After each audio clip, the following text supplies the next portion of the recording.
Assalamualaikum warahmatullahi wabarakatuh. Di video ini saya mencoba untuk mendemonstrasikan bagaimana cara untuk membaca tabel silang.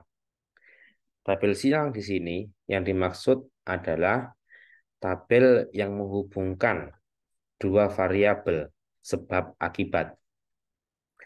Tabel silang biasanya ada yang mengenal tabel 2 kali 2. Kalau di sini tabel 2 kali 2 itu adalah tabel di mana ada dua kategori variabel bebas dan dua kategori variabel terikat. Di sini contohnya adalah merokok, merokok, ada yang merokok dan tidak merokok. Terus ada infak miokard, sebuah penyakit, ada yang ya dan tidak. Jadi ini dinamakan tabel 2 kali 2. Karena kenapa? Karena untuk yang merokok terdapat dua kategori, yang infak miokard ada dua kategori. Ini adalah tabel 2 kali 2. Cara membaca tabel 2 kali 2 adalah dengan cara kita melihat menyilangkan ya antara variabel kategori variabel bebas dan kategori variabel terikat. Jadi seperti ini contohnya, orang yang sebanyak 100 orang yang merokok dan orang tersebut dan kelompok tersebut juga punya penyakit infak miokard. Atau mungkin terdapat 50 orang yang tidak merokok, namun dia sakit infak miokard. Jadi disilang ya. Atau juga terdapat 50 orang yang merokok dan dia tidak sakit infak miokard. Nah, ini adalah cara membaca tabel silang. Namun, di beberapa kasus, kita menemukan tabel lebih dari dua. Ya, ada yang namanya tabel 3 kali 2 atau 2 kali 3 ya, dan sebagainya. Ini tergantung dari jumlah kategorinya. Contoh di sini, ini adalah hubungan antara pendidikan ibu dengan berat badan lahir rendah anak yang dilahirkan. Pendidikan ibu terbagi menjadi tiga, yaitu SD, SMP, dan SMA. Berat badan lahir rendah terbagi menjadi dua, yaitu iya berat badan lahir rendah dan tidak berat badan lahir rendah. Nah, ini dikatakan tabel 3 dikali 2, tabel 3 kali 2. Nah, cara membacanya adalah dengan cara seperti ini. Ya, jadi tergantung apakah Anda ingin membandingkan antara anak yang BBLR dan tidak. Kalau ingin membandingkan antara BBLR dan tidak, maka membacanya ke samping. Jadi seperti ini misalnya. Pada pendidikan ibu yang terakhir, pendidikan ibu SD, terdapat 41 anaknya berat badan lahir rendah. Dan ibu yang pendidikan SD, berat badan lahir yang tidak BBLR sebanyak 149. Jadi ini adalah cara untuk membandingkan antara dua kelompok dengan mengarah ke samping. Kalau mengarah ke bawah, ya mengarah ke bawah, jadi seperti ini. Ibu yang mendirikan SD, BBLR yang melahirkan BBLR sebanyak 41. Sedangkan pada ibu yang dengan pendidikan SMP sebanyak 54. Sedangkan pada anak SMA 105. Nah, ini adalah membandingkan kalau Anda ke bawah gitu. Nah, selanjutnya apa? Selanjutnya, kalau kita ingin melihat dari kelompok ini, mana kelompok yang dengan persentase yang terbesar, ya. Jadi, misalnya Anda nanti menjadi seorang eh, ahli ya kesehatan masyarakat, ya, atau Anda sebagai misal kepala puskesmas atau kepala dinas kesehatan, kelompok mana yang menjadi prioritas? Apakah kelompok ibu SD ataukah SMP atau ibu SMA dalam menangani berat badan lahir rendah? Kalau kita melihat secara kasat mata, ya mungkin banyak orang yang memilih 105, ya. Karena kenapa? Oh, karena eh, besar persentasenya, ya, sebanyak 105. Tapi kalau kita berbicara, ya, berbicara kebijakan yang memperhatikan dengan populasi, maka kita juga harus mempertimbangkan yang namanya populasi, ya, yang menambah populasi atau kelompok di jumlah orang di kelompok itu. Kalau secara kasat mata mungkin orang akan memilih, oh saya memilih kelompok ibu SMA karena besar eh, jumlahnya gitu ya. Tapi kalau kita lihat bagaimana bandingkan dengan kelompok ya. Nah, perbandingan kelompok itu dihitung dengan cara seperti ini. Jadi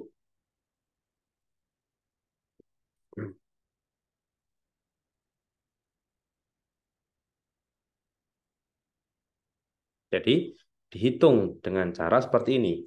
Di sini adalah 41 dibagi 190 atau jumlah kelompoknya ya, terus dikalikan 100. Berarti ada ibu yang SD dengan BBLR, anak BBLR sebanyak 21% ya. Selanjutnya kalau anak SMP berarti 54 dibagi kelompoknya 353 sama dengan dikalikan 100. Berarti ada 15%. Ibu SMP yang anaknya BBLR. Kalau SMA, berarti 105 dibagi 966 dikalikan 100. Berarti ada 10% saja. Nah, kesimpulannya seperti ini kesimpulannya. Berarti untuk ibu yang pendidikan SD sebesar 21% yang BBLR. Yang SMP 15,3%, SMA 10,9%. Nah, terbukti yang awalnya SMP SMA itu dia itu lebih besar, kalau kita persentasekan ya, kita proporsikan dengan total populasinya, maka SMA itu dia lebih kecil, hanya 10,9.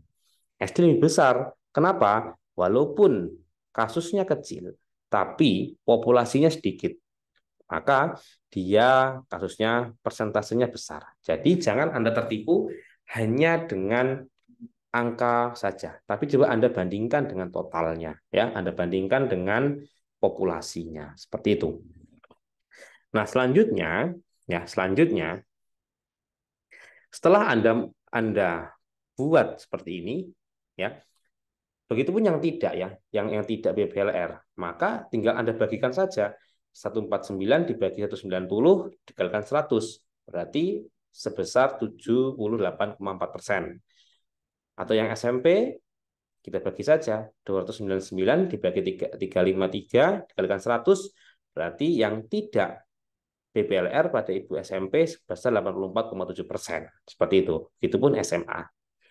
Nah, terakhir kalau kita berbicara masalah bagaimana menginterpretasikan, ada di sini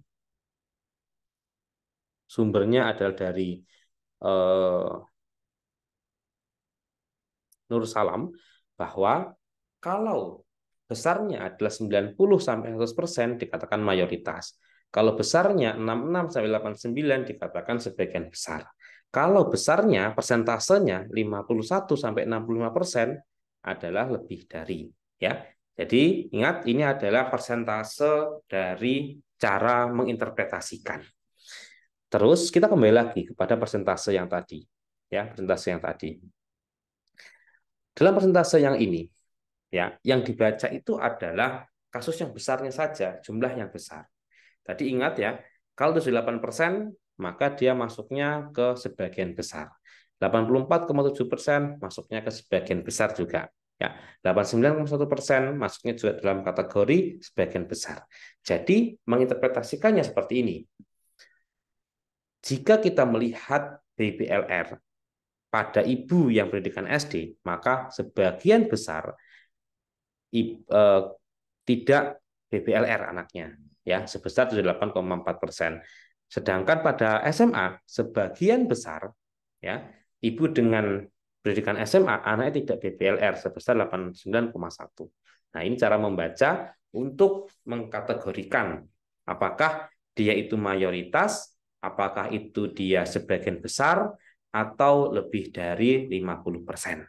Gitu ya. Ini membacanya. Jadi yang dibaca adalah kasus ataupun yang bukan kasus ya, hal yang tingginya saja. Yang kecil boleh dipertimbangkan, tapi Anda harus dua kali interpretasi. Ya, jadi Anda harus Misalnya fokus boleh kepada yang besar saja. Nah, ini adalah terkait statistik, jadi angka itu hanya sebatas angka. Kalau Anda tidak mencoba untuk menginterpretasikan atau salah dalam menginterpretasikan, maka hati-hati dengan angka itu. Begitu. Semoga video ini bermanfaat ya dalam Anda mempersiapkan Anda sebagai manajerial nantinya ketika Anda lulus ya dan dalam membaca tabel silang. Terima kasih, semoga bermanfaat. Assalamualaikum warahmatullahi wabarakatuh.